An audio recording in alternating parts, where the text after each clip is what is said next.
आज खरं म्हणजे गुरुपौर्णिमा आहे.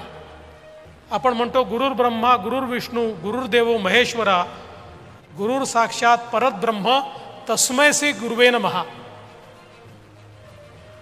गुरुपौर्णिमेच्या निमित्ताने अनेक लोक आपल्या गुरुचं दर्शन घेण्याकरता जातात.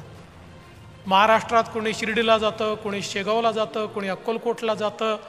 वेगवेगळ्या ठिकाणी गुरुमाऊलीचं दर्शन घेण्याकरता लोक जातात. या सगळ्या गुरुमाऊलींना मी वंदन करतो.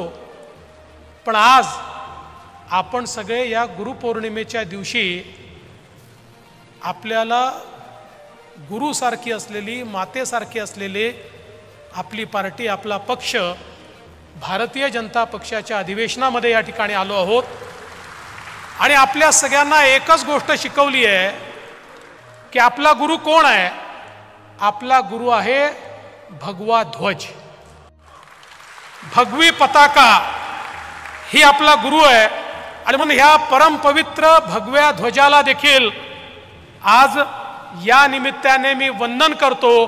कारण हा भगवा ध्वज छत्रपती शिवाजी महाराजांचा आहे, हा भगवा ध्वज प्रभू श्रीरामांचा आहे, हा भगवा ध्वज प्रभू श्रीकृष्णाचा आहे आणि हा भगवा ध्वज भारत मातेचा, अखंड भारताचा ध्वज आहे.